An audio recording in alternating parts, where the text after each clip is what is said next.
And now you've heard what our ideal summer window would be. So let's find out how close the Gunners are to securing some of these lucrative deals. Let's welcome to the show, live from Miami, transfer expert Ben Jacobs. Ben, you got a big smile on your face. No wonder you're in Miami. Exactly. It is 6 a.m. at the time we're recording this, though. So apologies if I look either tired or it's doom and gloom, but gorgeous weather without making you guys too jealous. Tremendous. Right, we've been chewing the fat. We've been knocking a lot of names around. They're all very familiar names. What can you tell us in terms of recent activity from the club? I know that Andrea Berta will have been very, very busy behind the scenes. Who do you think he's focusing his attention on right now? Yeah, it's clearly a number 9, and I think the best way of describing it is Andrea Berta's approach is different to Edu. If he was going to a party, he would lay out 3 or 4 outfits, try them all on, finally decide what to wear. And with this race for a number 9, what's happening is both deals for Benjamin Sesko and Victor Gyökeres are being advanced or, in inverted commas, tried on before a formal bid is placed. Sesko is more advanced, and Arsenal are looking to pay below the release clause, which is variable based upon how well he did last season. It's at 80 million euros, and Arsenal are looking at 65 or 70 million. Then with Gyökeres, there's this whole tension at Sporting at the moment because Gyökeres believes that there's a fixed number he can leave for, and Sporting want a bidding war in to negotiate, but that final number is still likely to be around 70 million euros, but possibly with add-ons as well. So Andrea Berta is out in the market, effectively lining up both deals, whereas Edu tended to pick one and be very meticulous, get the player buy-in, and then discreetly try and get it over the line, often with a series of bids. And it was either a very smart tactic because Arsenal had confidence that they would get that man, or it dragged on and we got more summer sagas. We won't see that with Andrea Berta. But remember one key thing with this search for a striker, Arsenal are not intent on getting sucked in this early part of the window. A lot of Arsenal fans get impatient because they've seen Chelsea and Man City move. They're both in the Club World Cup. Liverpool move. They got a lot of business lined up very early. Berta's new. He's had to assess the plan from Edu and Jason Atu, and now he's starting to move in the market. And that's why I think that Arsenal will really get going in the early part of July. Okay. Oh, well, that was going to be my next question. If either of these deals gets done, when do you think it gets done? Because no Arsenal fan on the planet wants to be waiting to August. You know, we want to bed this new player in, get them used to the guys on tour, preferably, and hit that season running. If you were to put a sort of time frame on concluding that deal, what would you say?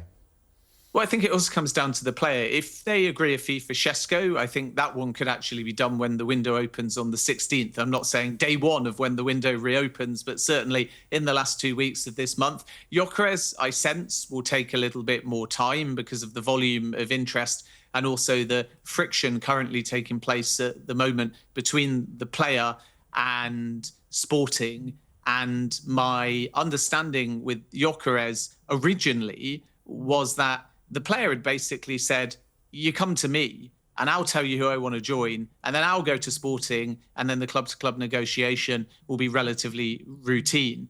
Now I'm being told that Sporting are saying to suitors, you got to come through the front door. You tell us if you want Gyökeres, and then we'll have a conversation on terms. And the player's starting to worry now that if he picks a preference, there might be another club that agrees a higher fee with Sporting, and he might not get his desired destination. Whereas part of this pact was not just about you can leave for 30 million euros or so below the release clause by staying for all of last season at Sporting. It was also about allowing suitors to go to the Gyökeres camp first so he could give a clear preference. And that would likely only lead to one suitor going back to Sporting, which of course would make the club-to-club negotiations a little bit more simple. It's flipped now, and this is why the player is so frustrated by the situation. It's Man United, isn't it? It's like they're the spanner in the works here. Yeah, exactly. So, hi, Ben. Obviously, the attacking movements are out there. Arsenal fans are desperate for new attackers, century maybe in wide areas. But are you hearing anything about defensive targets or defensive movements in and out of Arsenal? Yeah, it's a great question. And I think because of the Zinchenko-Tierney situations, they were always looking on the left-hand side, and that's still the case. But I think it won't be an out-and-out left back coming in, it will be more a player in that Calafiori mould who can play centre back or left back. The versatility is valued by Mikel Arteta, and it just might get the player more game time because there are still defensive options. So the number one priority 12 months ago, actually before Calafiori joined, was Joel Hatto.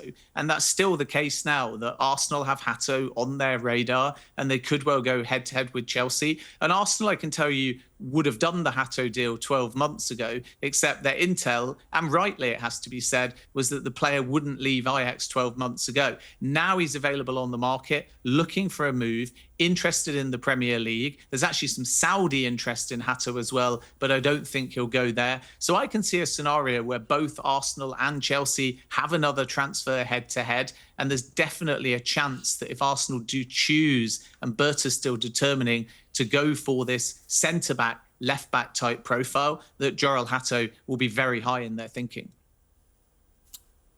Hey, Ben. I hope you're well. Left winger, Rodrigo, Nico Williams seem to be the two that Arsenal fans and Arsenal are most interested in.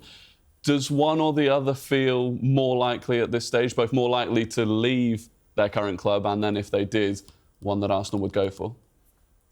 Both very interesting situations. So Nico Williams has been on Arsenal's radar for ages, and Andrea Berta's got the relationship there as well. But even Edu was quite keen on Nico Williams. 58 million euros release clause, seen as market value, but you've got the wage and the agent fees. And that may be complicated by the fact that, as we revealed on talkSPORT about 2 weeks ago, Athletic Bilbao have started conversations with Williams about a new deal. So we might not even get a situation where people can bid that 58 million euros release clause, because it may change if he signs a new deal. So we shouldn't rule out a stay. I think Bayern are leading the race now for Nico Williams, and Arsenal haven't changed their perspective that that deal is just a little bit too costly, even though I know it's the kind of profile that would excite Arsenal fans. Regarding Rodrigo, definitely one to watch. There's been a lot of sort of cursory inquiries, and of the Premier League teams linked, Arsenal, Chelsea, Liverpool,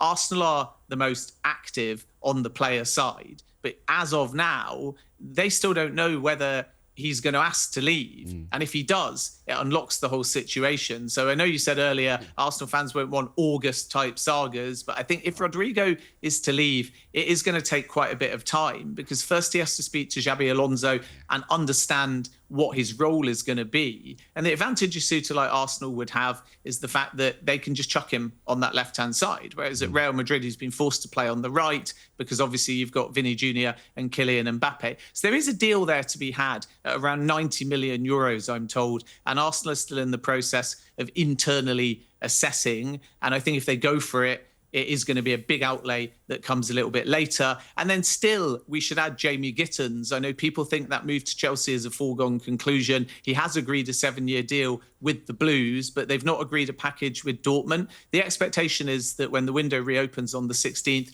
Chelsea will continue to negotiate for Jamie Gittins, and they're not far off. But don't entirely discount Arsenal. That might be a slightly left field profile to look at if Chelsea can't agree a fee with Dortmund. He won't get a 7-year deal at Arsenal, that is for sure. That is for sure. That was one G-bomb that you dropped. Clive dropped one earlier as well in Anthony Gordon. I mean, has he plucked that from thin air, or is that actually a goer? And might that be an easier deal to do than one of the not others? An easier deal, but I think a player that Arsenal have liked, like Chelsea and Liverpool, for quite some time. I think from Liverpool's perspective, if Luis Diaz leaves, then they're going to go very big on Anthony Gordon over on that left-hand side. When Newcastle were in this PSR buy-in 12 months ago, there was nearly a £70 million deal between Liverpool and Anthony Gordon. Gordon's head was turned. He would like to go to Liverpool despite his Everton links. And I think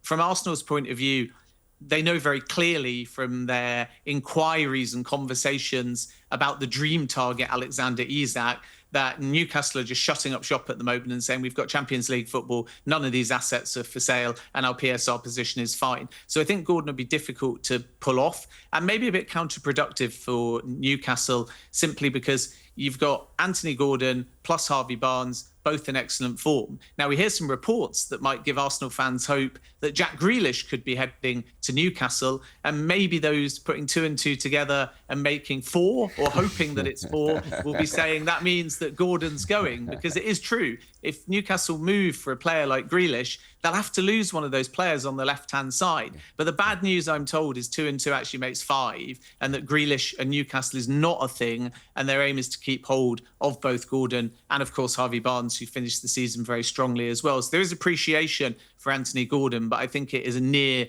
impossible deal to pull off this window. Very quick final question, because I know we're pushed for time. Kepa, 5 million. Zubamendi, done? Are we locking it in or not?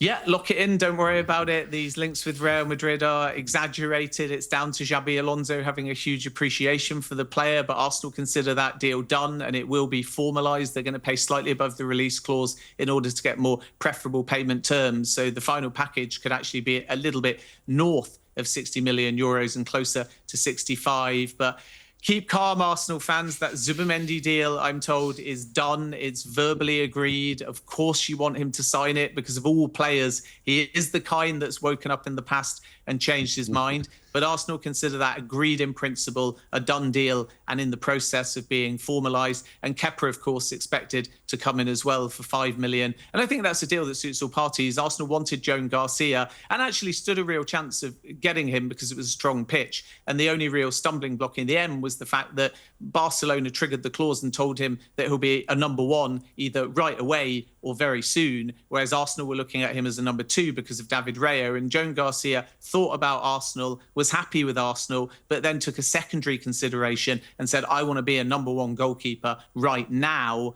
And that's why Arsenal and Aston Villa and Manchester United and other clubs were not able to persuade him, whereas Barcelona have offered him minutes pretty much from day one, which is interesting because, of course, ter Stegen is also still at the club. Yeah, brilliant stuff, Ben. As always, thank you so much for getting up so early over there in Miami. We really, really do appreciate it. All right, get yourself out there. But yeah, get that cream on, Ben.